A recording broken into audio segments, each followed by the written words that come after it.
برطانیہ میں آباد ایشیائی خواتین میں بچے کی پیدائش کے بعد ذہنی صحت کے حوالے سے پروجیکٹ کے اختتام پر ایک تقریب کا اہتمام کیا گیا ہے۔ روشنی پروجیکٹ کے تحت برطانیہ بھر سے ہزاروں خواتین سے رابطہ کیا گیا ہے اور ان کے حالات پر معلومات جمع کی گئی ہے۔ روشنی پروجیکٹ سے ملنے والی معلومات سے اب برطانیہ میں آباد ایشیائی خواتین کو ان کی ضروریات کے مطابق سروسز مہیا کی جائیں گی۔ شہیل سلام کی رپورٹ دیکھیے۔ برطانیہ میں ایشیائی خواتین کو بچوں کی پیدائش کے بعد جو مینٹل ہیلتھ اور پوسٹ نیٹل ڈپریشن ہوتا ہے اس کے حوالے سے ایک تقریب کا اہتمام کیا گیا، جس میں روشنی نام کے ایک پروجیکٹ کا اختتام ہوا، جس میں بہت سی ایشیائی خواتین سے بات کی گئی کہ ان کے کیا مسائل ہیں اور کیسے یہاں پر NHS اور یہاں کی جو سروسز ہیں ان کی ضرورت کے مطابق اس کو بہتر بنا سکتی ہیں۔ ساؤتھ ایشین ممز کی rates of depression are much higher than the white population، اور اس میں یہ ہے کہ یہ صرف ماں کے ڈپریشن سے ماں پہ افیکٹ نہیں ہوتا، مگر development cognitive, physical, socio emotional, بچے کی ڈیولپمنٹ میں the whole family is affected۔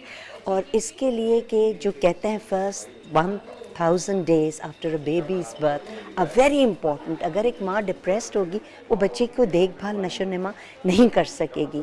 ہمارے ہاں ساؤتھ ایشین ممس کو لیبل کیا جاتا ہے کہ یہ ہارڈ ٹو ریچ ہیں، یہ ڈیفیکلٹ ٹو انگیج ہیں، اور انفارچونیٹلی جب وہ سروسز ایکسیس بھی کرتی ہیں وہ سروسز کلچرلی اپروپریٹ نہیں ہوتی۔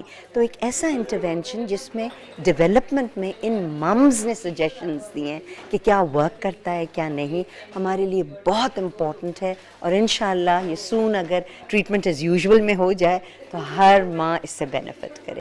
اس میں کتنی آگاہی زیادہ ہوئی ہے، کتنی نالج پڑی ہے، کتنی فیملیز کا اس سے بینیفٹ ہوا ہے۔ So overall I think اب نیکسٹ ٹاسک ہے where do we go from here. This is the kind of programme جو کہ ایکچولی نیشنل لیول پہ امپلیمنٹ ہونا چاہیے۔ یہ ایک ایسی چیز ہے جس کو پالیسی میکرز کو اون کرنا چاہیے۔ یہ صرف پرچے چھاپنے کے لیے نہیں کی گئی ہے، this is about making a difference in lives, in families, and I am hoping کہ اللہ کرے کہ یہ اڈاپٹ کی جائے، especially access to psychological therapies کے پروگرام میں، IAP میں۔ سو ٹریمینڈس اپرچونیٹیز ہیں، لیکن میرا سلام ہے، کریڈٹ ہے ٹو دس ٹیم، ماشاء اللہ۔ اس میں ہم نے تقریباً 4000 سے زیادہ مومس کو اپروچ کیا، ان سے بات کی، اور اگر ان کو ضرورت تھی کہ ان کو پوسٹ نیٹل ڈپریشن ہے اور ان کو سپورٹ چاہیے تو روشنی اس وقت تھا موجود جو ان کو سپورٹ کرنے میں کیسے اپنی جو ہے وہ چائلڈ کو مینیج کرنے میں، اپنے مدرہڈ کو امپروو کرنے میں ہیلپ کر سکتا تھا۔ اور میں کیونکہ اس جرنی میں بہت پہلے دن سے آخری تک تھی تو میں نے دیکھا ہے کہ مومس میں کیسے چینج آتا ہے۔ جو ڈپریشن والے فیز میں وہ پہلے دن تھیں اور جب آخری دن انہوں نے تھیراپی کمپلیٹ کی، آپ تھیراپی بھی نہ کہیں بلکہ اس کو یہ کہیں کہ ہم سب ایک ساتھ ایک جرنی میں ساتھ تھے شامل، اپنے ایکسپیرینسز شیئر کر رہے تھے، کیسے ہم ایک دوسرے سے لرن کر رہے تھے۔ تو اس جرنی کے اینڈ پہ جب ایک ماں کی زندگی میں تبدیلی آ رہی تھی، وہ صرف ایک ماں کی زندگی میں نہیں آ رہی تھی، وہ اس بچے کی زندگی میں بھی آ رہی تھی جو کہ نیو بورن تھا، اور اس کی باقی فیملی، جب ہسبینڈ ہے، ان لاز ہیں، ان سب کی زندگی میں تبدیلی آ رہی تھی۔ روشنی کا سفر بہت اچھا تھا۔ اس میں ہمیں یہ پتہ چلا کہ پروجیکٹ کس طرح سے کیا گیا، کن لوگوں کی اس کا جو ہے فائدہ کیسے ہوا، کتنے لوگوں کے ساتھ کتنا یوزفل رہا۔ تو اٹس بین اے جرنی جو پچھلے کافی سالوں سے چل رہا ہے، لیکن جو چیز کمیونٹی کو فائدہ دے اس کے اندر خاص طور پہ پری نیٹل مینٹل ہیلتھ کا ایک ایسا ایشو ہے جس پہ ہم عام طور پہ بات نہیں کرتے۔ خواتین کی مینٹل ہیلتھ وہ ایک ایسی چیز ہے کہ جس کو دیکھنے کی اور کرنے، اس پہ بات کرنے کی، اس پہ ریسرچ کرنے کی بہت زیادہ ضرورت ہے۔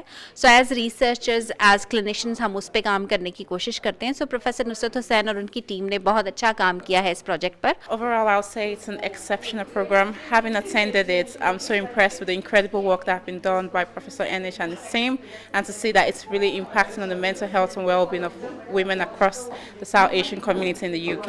Thank you. Today we've done a celebration of this journey. We've done a little bit around our findings and our learning, and trying to really make sure that the community can take forward this learning, that organisations, NHS services really work with us to make sure that these findings findings can be implemented. The research found that there was a greater improvement in depression scores in women that had attended 4 or more sessions of this Positive Health program. We made sure that our materials were translated, our intervention was delivered in multiple languages. We tried to be as inclusive as possible, and one of the biggest things we did was we understood that the community that is so typically labelled as hard to reach is actually easy to ignore. They're ready to wait, they're ready to engage, they're ready to work with us, and they're ready to make a difference to their lives if we approach them in the way that's most appropriate to them. Shakil Salam, Dunia News, Blackburn.